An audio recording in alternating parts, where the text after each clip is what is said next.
പുതിയൊരു വീഡിയോയിലേക്ക് സ്വാഗതം. അപ്പോൾ ഈ വേടനെ കുറിച്ചിട്ടുള്ള ഒരുപാട് കാര്യങ്ങൾ ഇപ്പോൾ നമ്മൾ എല്ലാവരും അറിഞ്ഞു തുടങ്ങി. കാരണം എല്ലാ കാര്യങ്ങളും വളരെ ഒരു പ്രത്യേക രീതിയിൽ തുറന്നു പറയുന്ന ഒരു വ്യക്തിയാണ് നമ്മുടെ ഈ വേടൻ എന്ന് പറയുന്ന ഈ വ്യക്തി. അപ്പോൾ അദ്ദേഹം ഈ ഇപ്പോൾ കഞ്ചാവ് കേസിൽ ഇപ്പോൾ പിടിക്കപ്പെട്ടതിന് ശേഷം അദ്ദേഹം പറഞ്ഞിട്ടുള്ള ഒരു വാക്ക് എന്ന് പറയുന്നത്, എൻ്റെ അനിയത്തിമാരെ, എൻ്റെ അനിയന്മാരെ, ഈ ചേട്ടനോട് ക്ഷമിക്ക്, ചേട്ടന് തെറ്റ് പറ്റിയെന്ന്. അങ്ങനെ ഒരു കുറ്റസമ്മതം പറയുന്ന ഒരാളെ, അല്ലെങ്കിൽ ഇങ്ങനെ ഒരു കഞ്ചാവ് കേസിൽ പ്രതിയായിട്ടുള്ള ഏതൊരു സെലിബ്രിറ്റി ആയിട്ടുള്ള ഒരാൾ പോലും ഇങ്ങനെ സ്വയം കുറ്റം ഏറ്റെടുത്തുകൊണ്ട് പറഞ്ഞിട്ടുള്ളതായിട്ട് എനിക്ക് തോന്നുന്നില്ല. എല്ലാവരും അതിനെ ന്യായീകരിക്കാനും അതിനെ നല്ല രീതിയിൽ വളച്ചൊടിച്ച് വേറൊരു രൂപത്തിലാക്കി തൻ്റെ പേരിൽ കെട്ടിവെച്ച കഥയാണ്, അല്ലെങ്കിൽ ഞാൻ അങ്ങനെ പെട്ടുപോയതാണ്, അങ്ങനെ ഇങ്ങനെയുള്ള ഒരുപാട് കാര്യങ്ങൾ പറയും. ഇദ്ദേഹം ചെയ്തത് എന്താണെന്ന് വെച്ചാൽ, ഇദ്ദേഹം പോകുന്ന വഴിക്ക് തന്നെ മാധ്യമപ്രവർത്തകരും കാര്യങ്ങൾ കണ്ടപ്പോൾ എൻ്റെ കയ്യിൽ നിന്നാണ് പിടിച്ചത്, എന്നിൽ നിന്നാണ് കിട്ടിയിട്ടുള്ളത്, അങ്ങനെയുള്ള ഒരുപാട് കാര്യങ്ങളൊക്കെ ഇദ്ദേഹം പറയുകയുണ്ടായി. പിന്നെ അതിനുശേഷം ഒരു പുലിപ്പല്ലിൻ്റെ വിഷയം വന്നു. അപ്പോൾ അത് വനം വകുപ്പ് അല്ലെങ്കിൽ അങ്ങനെയുള്ള ഭാഗങ്ങളൊക്കെ അവർക്ക് എതിരായിട്ടാണ് ഒരുപാട് കേസുകളൊക്കെ ഉണ്ടാക്കിയത്. പക്ഷേ ആ കേസുകളൊന്നും നിലനിന്നില്ല. അപ്പം അതിൻ്റെ പിന്നിൽ ഒരുപാട് സംഭവങ്ങളുണ്ടായി. ഒരുപാട് സിനിമാ താരങ്ങൾ അവരുടെ നെഞ്ചത്ത് കിടക്കുന്നുണ്ടല്ലോ എന്നുള്ള ഒരുപാട് സോഷ്യൽ മീഡിയയിലെ കമൻറ്റുകളും കാര്യങ്ങളൊക്കെ നമ്മൾ കേൾക്കുകയുണ്ടായി. അതിനെക്കുറിച്ചൊന്നും നമ്മളിപ്പോൾ പ്രതിപാദിക്കുന്നില്ല. എന്നിരുന്നാലും നമുക്ക് പറയാനുള്ള വിഷയം എന്താണെന്ന് വെച്ചാൽ, അങ്ങനെയുള്ള ആ പോലീസ് പിടിക്കപ്പെട്ട സമയത്ത് പോലും വാർത്താ മാധ്യമങ്ങളുടെ മുന്നിൽ വന്ന് നിന്നുകൊണ്ട് അദ്ദേഹം പറഞ്ഞ ഒരു വാക്കുണ്ടായിരുന്നു, എൻ്റെ അടുത്ത ഒരു പാട്ട് ഇറങ്ങാൻ പോകുന്നുണ്ട്, മൊണോലോവ എന്ന് പറഞ്ഞിട്ടുള്ള, അതിൽ വരികൾ ശ്രദ്ധിക്കണം എന്നൊക്കെ പറഞ്ഞിട്ട്. അത്യാവശ്യം ഫേമസ് ആയിട്ടുള്ള വരികളൊക്കെ തന്നെയാണ്. അപ്പോൾ എല്ലാവർക്കും ഒരു ചിന്ത ഉണ്ടായിരുന്നു, ആരാണ് ഈ മൊണോലോവ, അല്ലെങ്കിൽ ആരാണ് എൻ്റെ ഈ കാമുകി എന്നുള്ളത്. അപ്പോൾ ആ കാമുകിനെ കുറിച്ച് അറിയാൻ വേണ്ടി എല്ലാവരും നെറ്റെടുത്ത് അല്ലെങ്കിൽ സെർച്ച് ചെയ്ത് സോഷ്യൽ മീഡിയ സെർച്ച് ചെയ്യാൻ തുടങ്ങി. അപ്പോൾ ഏകദേശം ചെറിയൊരു ഐഡിയ ഒക്കെ കിട്ടി. ഇപ്പോൾ എന്താ പ്രശ്നം എന്ന് വെച്ചാൽ, അതിനെക്കുറിച്ച് അല്ലെങ്കിൽ വേടനെയും കാമുകിയെയും കുറിച്ചിട്ടുള്ള ഒരുപാട് കിംവദന്തികൾ ഒരുപാട് വരുന്നുണ്ട്. അപ്പോൾ ആദ്യം ഈ മൊണോലോവ അല്ലെങ്കിൽ മൊണോലോവ എന്ന് പറയപ്പെടുന്ന വേടൻ്റെ കാമുകി എന്ന് പറയപ്പെടുന്ന ഇവരുടെ കുറിച്ച്, വേടൻ്റെ കാമുകിയെക്കുറിച്ച് നമുക്കൊന്ന് അറിയേണ്ടതായിട്ടുണ്ട്.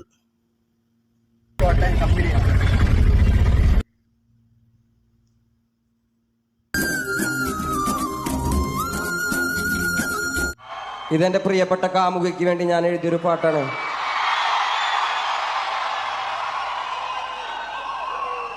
വേടന്റെ പ്രേമപ്പാട്ട്. അപ്പോൾ വേടൻ സ്റ്റേജിൽ പറഞ്ഞതുപോലെ തന്നെ പ്രേമപ്പാട്ടാണ്, എൻ്റെ വേടൻ്റെ പ്രേമപ്പാട്ടാണ്, എൻ്റെ കാമുകിക്ക് വേണ്ടിയിട്ടുള്ളതാണെന്നൊക്കെ പറഞ്ഞു. ഞാൻ പറഞ്ഞിരുന്നു. അപ്പോൾ അതിന് മുൻപും അവൻ ഇതുപോലെ തന്നെ മറ്റുള്ള മീഡിയാസിൻ്റെ മുന്നിലൊക്കെ ഈ കാര്യങ്ങൾ നമ്മൾക്ക് അറിയുന്ന രീതിയിൽ അദ്ദേഹം പ്രചരിപ്പിച്ചിട്ടുണ്ട്. ആ വീഡിയോസിൽ കണ്ട ഒരു മുഖമുണ്ടല്ലോ, മൊണോലോവ എന്ന് വിശേഷിപ്പിക്കുന്ന തൻ്റെ കാമുകി, ഇപ്പം എല്ലാവരും കാമുകിയുടെയും വേടൻ്റെയും പിന്നാലെയാണ്.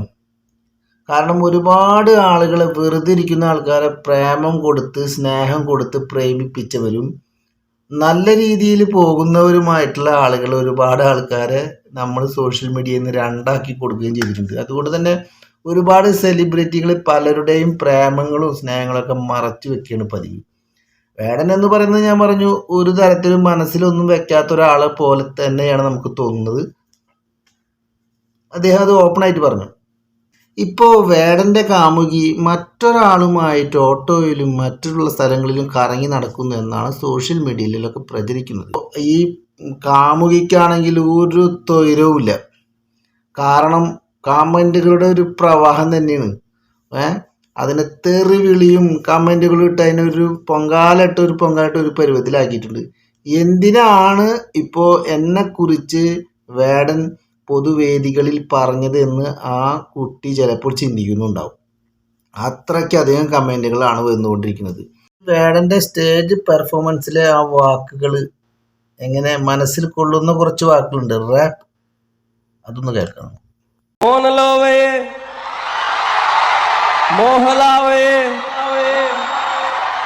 എന്റെ നാളയേ പ്രേമലീലയേ, മോനലോവയേ മോഹലാവയേ എന്റെ നാളയേ പ്രേമലീലയേ. നീ ചിരിച്ചാൽ ബീതോവനോ, നിന്നെ പെറ്റതേത് മഹാനോ, ഞാൻ നാഗസാക്കി ഹിരോഷിമ, എന്നിൽ വന്ന് വീഴാമോ നിന്റെ തെരുവിൽ കിടന്നു മരിക്കും ഞാൻ അറിയാം നോർത്ത് കൊറിയ നിന്റെ തടവറയിൽ അടിയറ. പ്രിയപ്പെട്ട കാമുകിക്ക് വേണ്ടി ഞാൻ എഴുതിയൊരു പാട്ടാണ്.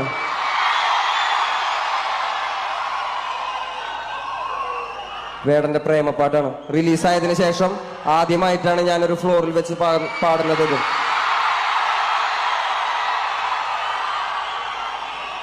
അപ്പൊ ഈ പാട്ട് എഴുതാൻ എന്നെ സഹായിച്ച, അതായത് പ്രേമുണ്ടായാലല്ലേ പ്രേമം എഴുതാൻ പറ്റുള്ളൂ. എൻ്റെ പ്രിയപ്പെട്ട കാമുകിക്ക് ഒരുപാട് നന്ദി. എന്തെന്ത് വാക്കുകളാണല്ലേ. ഞാൻ നാഗസാക്ഷി ഹിരോഷിമ, എന്നിൽ വന്നു വീഴാമോ. എന്തായാലും പ്രത്യേകതരം വാക്കുകളാണ് അദ്ദേഹം സൂചിപ്പിക്കുന്നത്. നമ്മളതൊക്കെ ഒന്ന് സൂക്ഷിച്ച് വെക്കുന്നതല്ല, കാരണം ആർക്കെങ്കിലുമൊക്കെ ഇത് ഉപകാരപ്പെടും. അടിപൊളി, നെഞ്ചിൽ തറയ്ക്കുന്ന ഒരുപാട് വേർഡ്സുകൾ അല്ലേ. എന്തായാലും നെഞ്ചിൽ അസ്ത്രം പോലെ കൊള്ളുന്ന ഈ കാമുകിയുടെ വാക്കുകൾ, അല്ലെങ്കിൽ കാമുകിയെ കുറിച്ച് പറഞ്ഞ വാക്കുകൾ കേട്ടു. ഇനി കാമുകിയുടെ കുറച്ച് ഡീറ്റെയിൽസ് നമ്മൾ തപ്പി ഇറങ്ങിയപ്പോൾ അവരുടെ പേര് നവമി രഥ, അങ്ങനെ എന്തുള്ള ഒരു പേരാണ് നമുക്ക് പിടികിട്ടിയത്. അപ്പം അവരുടെ കുറച്ച് വീഡിയോസുകൾ കണ്ടപ്പോഴാണ് നമുക്ക് അതിശയം തോന്നിയത്. കാരണം അപ്പോഴാണ് ഞാൻ മുൻപ് പറഞ്ഞ വിഷയത്തിലേക്ക് വരുന്നത്. ഇത്രയും പ്രിയപ്പെട്ട, ഇത്രയും ഫേമസ് ആയിട്ടുള്ള വേടൻ്റെ കാമുകി മറ്റൊരാളുമായിട്ട് കറങ്ങുന്നത് പോലെയാണ് നമുക്ക് തോന്നുന്നത്. എന്തായാലും ആ വീഡിയോ ഒന്ന് കണ്ടോക്കാം.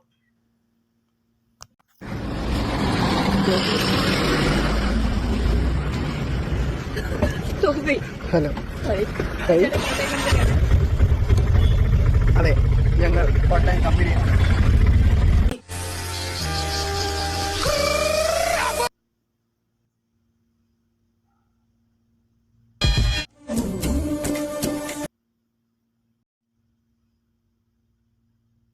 ഇതിൽ ഈ വീഡിയോ കണ്ടപ്പോൾ നമുക്കും വിഷമമായി. കാരണം ഒരാളെ പ്രേമിക്കുക, ആളുമായിട്ട് ഓട്ടോയിലും മറ്റുള്ള കാര്യങ്ങളിലൊക്കെ കറങ്ങി നടക്കുന്നു, റീൽസുകൾ ചെയ്യുന്നു എന്നുള്ള രീതിയിലാണ് കണ്ടത്. ഈ ഒരു വിഷയം കണ്ടു കഴിഞ്ഞപ്പോൾ വേടൻ്റെ ഫാൻസുകൾ ഇളകി. അവർ കമൻറ്റ് ബോക്സിൽ കയറി പലതരത്തിലുള്ള തെറിവിളി അഭിഷേകം. ആ കുട്ടിക്ക് ഇപ്പം ഞാൻ പറഞ്ഞ പോലെ ഒരു തൊഴിലും ഇല്ല. ചിലർ കമൻ്റ് ഇട്ടു, എൻ്റെ ചെക്കന് വേറെ, എൻ്റെ മകന് നമ്മുടെ പയ്യന് വേറെ പെണ്ണ് കിട്ടും, അങ്ങനെയായി ഇങ്ങനെ എന്നുള്ള രീതിയിൽ പറയാൻ പറ്റാത്ത കുറേ വേർഡ്സുകൾ. മറ്റു ചിലർ പറഞ്ഞു കേട്ടത് എന്താണെന്ന് വെച്ചാൽ, ഇനിയിപ്പോൾ ഇവനെ തേച്ചിട്ട് പോകുമോ എന്നുള്ള രീതിയിൽ. സത്യത്തിൽ നമ്മളൊരു കാര്യം ചിന്തിച്ചു നോക്കിയേ, ഒരാളുമായിട്ട് പ്രേമമുണ്ടായാൽ പോലും അവർക്ക് മറ്റുള്ള ആൺകുട്ടികളുമായിട്ടുള്ള സൗഹൃദമായിട്ടുള്ള കാര്യങ്ങളുണ്ടാവും, ഫ്രണ്ട്ഷിപ്പുകളുണ്ടാവും. അപ്പോൾ ആ രീതിയിൽ ഫ്രണ്ട്ഷിപ്പായിട്ട് പോകുന്ന രീതിയിലുള്ള കാര്യങ്ങളും റീൽസുകളുമാണ് ആ കുട്ടി സത്യത്തിൽ എടുത്തിട്ടുള്ളത്. അല്ലാതെ വേടനെ തേക്കാനോ വേടനെ പറ്റിക്കാനോ ആയിരിക്കില്ല എന്നാണ് എൻ്റെ ഒരു വിശ്വാസം. ഇനിയിപ്പോൾ അങ്ങനെ തന്നെ ആയാലും ആയില്ലെങ്കിലും ഇനിയിപ്പോൾ അത് അങ്ങനെ ആക്കി മാറ്റും നമ്മൾ ഈ സോഷ്യൽ മീഡിയയിൽ എല്ലാവരും ചേർന്നിട്ട്. അങ്ങനെ എങ്ങാനും സംഭവിച്ചു കഴിഞ്ഞാൽ പിന്നെ അതിൻ്റെ ശവെടുപ്പം ഉണ്ടാവുക. കാരണം ആ നിലയ്ക്ക് ശവെടുപ്പ് ഞാൻ ഉദ്ദേശിച്ചത് മറ്റുള്ള രീതിയിലല്ല, അങ്ങനെ ആകുകയാണെങ്കിൽ പിന്നെ അതിനെ എടുക്കാനുണ്ടാവില്ല. ആ രീതിയിൽ അതിനെ തേച്ച് കീറി വലിച്ചൊട്ടിക്കും. എന്തായാലും അങ്ങനത്തെ രീതിയിലൊന്നും പോകാതിരിക്കട്ടെ. ഇതൊരു ഫ്രണ്ട്ഷിപ്പായ രീതിയിൽ മാത്രം നിന്നുകൊണ്ട് വേടന് സപ്പോർട്ടായിട്ട് ഇത്രയും പബ്ലിസിറ്റി ആയ രീതിക്ക് അവർ തമ്മിൽ തന്നെ നല്ല രീതിയിൽ ഒരു ജീവിതം ഉണ്ടാകുന്നത് പോലെ നല്ല സന്തോഷത്തോടെ സമാധാനത്തോടെ ജീവിക്കട്ടെ എന്നാണ് എൻ്റെ ഒരു അഭിപ്രായം. നിങ്ങളുടെ അഭിപ്രായം എന്തായാലും നിങ്ങൾ കമൻറ്റ് ബോക്സിൽ രേഖപ്പെടുത്തുക.